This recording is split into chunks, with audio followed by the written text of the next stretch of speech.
নমস্কার, নাগরিক মনে সবাইকে স্বাগত। এই মুহূর্তে সবচেয়ে বড় খবর, চলতি মাসের শেষেই কি এসএসসি পরীক্ষার বিজ্ঞপ্তি? চর্চা তুঙ্গে। কারণ আমরা সকলেই জানি 26,000 চাকরি বাতিল মামলা সুপ্রিম কোর্ট 3রা এপ্রিল গত মাসে বাতিল করেছিল এবং তার প্রেক্ষাপটে এই 26,000 নতুন করে নিয়োগের নির্দেশ দিয়েছিল। তার পরিপ্রেক্ষিতে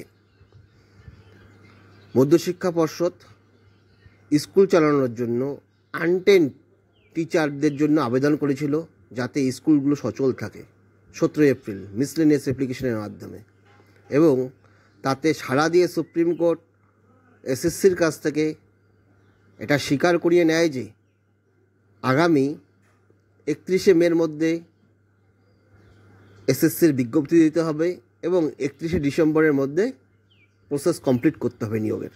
সেই প্রেক্ষাপটে এই চর্চা।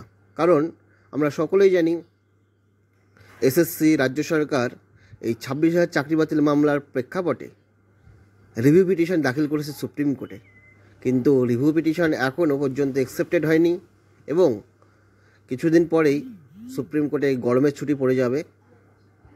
তাই মে মাসের 31শে মের মধ্যে যে তাদের প্রতিশ্রুতি যে নোটিশ প্রকাশ করতে হবে, সেই মোতাবেক এসএসসি কি প্রস্তুতি নিচ্ছে?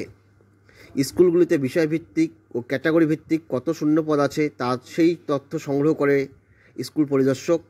জেলাভিত্তিক স্কুলের সেই শূন্যপদের তালিকা তারা পাঠান কমিশনারকে। চলতি বছরের 31 ডিসেম্বরের মধ্যে স্কুল সার্ভিস কমিশনকে পরীক্ষা নিয়ে নিয়োগ প্রক্রিয়া শেষ করতে হবে বলে রাজ্য সরকারকে নির্দেশ দিয়েছে সুপ্রিম কোর্ট। তার আগে 31শে মের মধ্যে এসএসসিকে নতুন নিয়োগ প্রক্রিয়া শুরুর বিজ্ঞপ্তি দিতে হবে, কিন্তু সূত্রের খবর এখনও সেই বিজ্ঞপ্তি বিষবাও জলে। কারণ নিয়োগ প্রক্রিয়া শুরু করার জন্য শিক্ষা দপ্তরের তরফে স্কুল সার্ভিস কমিশনকে এসএসসিকে মোট শূন্যপদ, কোন বিষয়ে কত শূন্যপদ আছে, শূন্যপদের সংরক্ষণ কীভাবে হবে, তার কিছুই পাঠানো হয়নি। বিজ্ঞপ্তি বেরোতে আর মাত্র 20 দিন বাকি। শিক্ষা দপ্তর এখনই শূন্যপদের তালিকা এসএসসিকে পাঠাতে পারেনি। স্কুলগুলির বিষয়ভিত্তিক ও ক্যাটাগরি ভিত্তিক কত শূন্যপদ আছে সেই তথ্য সংগ্রহ করেন জেলা স্কুল পরিদর্শক।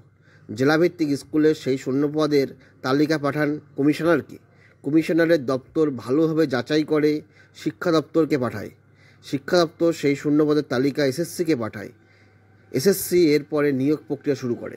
শিক্ষা দপ্তরের এক কর্তার কথায় শূন্যপদের তালিকা এসএসসির হাতে না এলে নতুন বিজ্ঞপ্তি দিয়ে কাজ শুরুই বা করা যায় না। শূন্যপদের তালিকা এসএসসির কাছে পাঠানো মানে নতুন বিজ্ঞপ্তির সবুজ সংকেত পাওয়া গেল। শিক্ষা দপ্তরের আধিকারিকদের মতে এবার শূন্যপদের তালিকায় ওবিসি সংরক্ষণ নিয়ে প্রশ্ন উঠতে পারে, কারণ উচ্চ আদালতে ইতিমধ্যে রাজ্যে 2010 সালের পর ওবিসি শংসাপত্রধারীদের তকমা বাতিল করেছে। তাই এসএসসির নতুন বিজ্ঞপ্তিতে ওবিসি সংরক্ষণের ভাগ নিয়ে জটিলতা তৈরি হতে পারে। 31শে মে খুব দূরে নেই। সুপ্রিম কোর্টের নির্দেশ মাফিক বিজ্ঞপ্তির কাজ কি আদৌ শুরু হয়েছে? এসএসসি সূত্রের দাবি, নতুন বিজ্ঞাপনের বয়ান কেমন হবে বা অনলাইনে আবেদনের খুঁটিনাটি লেখা, এসবের জন্য কোডিংয়ের কাজ চলছে।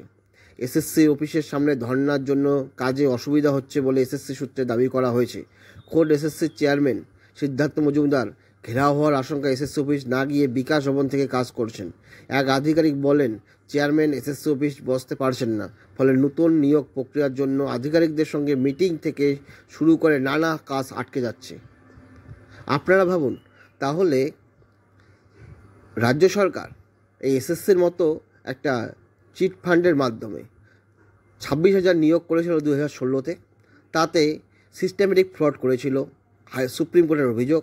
তাতে সুপ্রিম কোর্ট সবার চাকরি বাতিল করে এবং তার মধ্যে টেন্টেডদের এতদিনের বেতন ফেরতের নির্দেশ দিয়েছিল এবং আনটেন্টেডদের বা নট টু বি ফাউন্ড টেন্টেডদের জন্য চাকরি বাতিল, পরীক্ষা ক্যান্সেল করেছিল।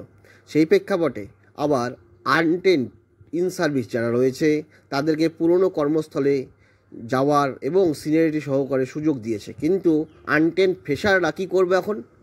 আপনারা ভাবুন, আপনাদের মনে কি এই প্রশ্ন জাগবে না? যারা আনটেন্ড ফ্রেশার রইল তারা কি করবে? আপনারা ভাবুন, যদি 2016 সালে কোথাও যাওয়ার জন্য মানুষ একটা নৌকায় পাড়ি দেয়, কিছু মানুষ, এবং কিছু দূর পর যাওয়ার পরে নৌকার যদি ফুটো দেখা যায়, নৌকার ফুটো হয় বা সিস্টেমেটিক ফ্রড থাকে, সেই জন্য নৌকায় জল উঠবে।